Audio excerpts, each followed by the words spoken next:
छात्रावास में रहने वाली छात्राओं की सुरक्षा को लेकर बड़े सवाल खड़े हो गए हैं।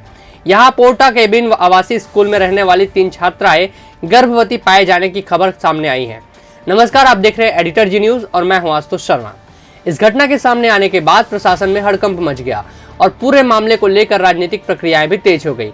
बताया जा रहा है कि छात्रावास में रहने वाली एक छात्रा की तबीयत बिगड़ने के बाद उसे अस्पताल ले जाया गया, जहां जांच के दौरान उसके गर्भवती होने की खबर सामने आई।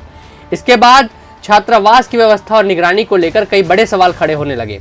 सुनिए पीसीसी चीफ दीपक बैज ने इस पूरे मामले पर अपना क्या बयान दिया है। कल बीजापुर का मामला है। बीजापुर जिले के गंगालूर में पोटा केबिन में रहने वाले 3 छात्राओं गर्भवती होना पाया गया। ये बेहद ही गंभीर और संगीन मामला है और शासन और प्रशासन की बड़ी लापरवाही है, क्योंकि इससे पहले भी जब भारतीय जनता पार्टी की सरकार आती है या भारतीय जनता पार्टी की सरकार बनने के बाद प्रदेश में हमारी बच्चियां बिल्कुल भी सुरक्षित नहीं है। 15 साल की सरकार में झलियामारी जैसा कांड हुआ था, जहां दर्जनों बच्चियां साथ दुराचार किया गया था। उसी तरह से अब बीजापुर के गंगालूर में पोटा केबिन में पढ़ने वाली 3 छात्राओं गर्भवती होना बेहद ही चिंताजनक है, बेहद ही निंदनीय है। और यही नहीं, इससे पहले बीजापुर में कई घटनाएं घटी, दंतेवाड़ा में भी घटनाएं घटी, कोरबा जिले में घटनाएं घटी, लेकिन उसके बावजूद भी एक प्रदेश के आदिवासी मुख्यमंत्री होने के बाद भी आदिवासी बच्चियां सुरक्षित नहीं रहना बेहद ही चिंताजनक है। बता दें कि दरअसल यह पूरा मामला बीजापुर जिले के गंगालूर इलाके में संचालित पोटा केबिन आवासीय छात्रावास का बताया जा रहा है। ये पोटा केबिन स्कूल नक्सल प्रभावित इलाकों के बच्चों को शिक्षा और रहने की सुविधा देने के उद्देश्य से बनाए गए हैं, ताकि दूर दराज के आदिवासी बच्चे अपनी पढ़ाई जारी रख सके। जानकारी के मुताबिक छात्रावास में रहने वाली एक छात्रा की तबीयत अचानक खराब हुई, जिसके बाद उसे अस्पताल ले जाया गया। जांच के दौरान उसके गर्भवती होने की पुष्टि हुई और बाद में उसने एक बच्चे को जन्म दे दिया। इस घटना के सामने आने के बाद जांच में यह भी सामने आया कि छात्रावास में रहने वाली कुल 3 छात्राएं और गर्भवती पाई गई।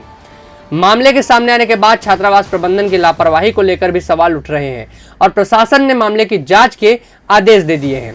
सुनिए इस पर शिक्षा मंत्री गजेंद्र यादव ने क्या कुछ कहा है। देखिए, विपक्ष का आरोप निराधार है। कहीं भी कोई भी किसी भी आरोपी को हम बचाने का प्रयास नहीं कर रहे हैं और जो आरोप वो लगा रहे हैं जो उन 3 बच्चियों का, तीनों बच्चियां कोई भी उसमें अभी वर्तमान में पोटा केबिन में नहीं पढ़ती। 2 बच्चियां अपने घर से आना जाना करती स्कूल से पिछले 2 साल से, और एक बच्ची अक्टूबर माह से उन्होंने स्कूल आना जाना बंद, पोटा केबिन रहना बंद कर दिया, अपने परिवार के यहाँ काम करती है और वहाँ से ही स्कूल आना जाना करती है। और तीनों बच्चों ने, उनके परिजनों ने लिखित में इसका जवाब दिया है कि अपने स्वयं की जिम्मेदारी से वो आना जाना करते हैं और ऐसी कोई दुर्घटना जो घटी है उसमें सरकार किसी के साथ कोई लिपापोती नहीं कर रही है। अगर कोई संदिग्ध है, कोई दोषी है, तो उसमें कार्रवाई सरकार करने में कहीं हिचकेगी नहीं।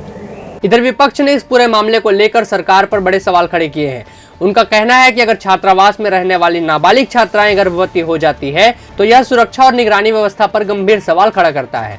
विपक्ष का आरोप है कि आदिवासी इलाकों में संचालित छात्रावासों में पर्याप्त निगरानी और सुरक्षा व्यवस्था नहीं है, जिसके कारण इस तरह की घटनाएं सामने आ रही है। सुनिए कांग्रेस विधायक विक्रम मंडावी ने इस मामले पर क्या कुछ कहा। भारतीय जनता पार्टी की सरकार हमेशा बेटी बचाओ बेटी पढ़ाओ का नारा देती है और जब भाजपा की सरकार आती है तब बस्तर में आदिवासी बच्चियों के साथ आदिवासी असुरक्षित महसूस करते हैं। फिर से घटना बीजापुर जिले में हुआ है, जहां पर पोटा केबिन में पढ़ने वाले 3 गरीब आदिवासी बच्चियों के साथ जो दुराचार हुआ है वो लगभग 4 से 5 माह के गर्भवती पाए गए हैं। और इस पूरे मामले पर जो दोषी है उन पर कार्रवाई करना जहां पर होना था कार्रवाई, लेकिन शासन प्रशासन के द्वारा, अधिकारियों के द्वारा उन दोषियों को बचाने का काम किया गया। उलट ये बताया जाता है कि वे अधिकारियों द्वारा एक नोटिस जारी करके निकाला जाता है कि जो मीडिया ने जो खबर जो प्रसारित किया है वो भ्रमात्मक झूठा है, जबकि वो हमारे पोटा रियासत में नहीं पढ़ रहे हैं, जबकि उनके बालकों के द्वारा बताया जा रहा है, सबके द्वारा बताया जा रहा है, खुद बालिका बता रहे हैं, छात्रा बता रहे हैं कि वो वहाँ पर पढ़ रहे हैं। उसके बावजूद भी वो शासन प्रशासन द्वारा मामले को दबाने का प्रयास किया जा रहा है और ये उनका जो कार्ड बता रहा है, जो वहाँ पर पढ़ने वाले रिकॉर्ड है कि वो अष्टल ओसरा में पढ़ते थे, उसके बावजूद मामले दबाने का प्रयास किया जा रहा है। और भाजपा सरकार लगातार बनने के बाद से पूरे बस्तर में, खासकर बीजापुर, सुकमा, नारायणपुर और दंतेवाड़ा में आदिवासी जो छात्रा हैं जो असुरक्षित महसूस हो रहे हैं, ये कोई पहला घटना नहीं है।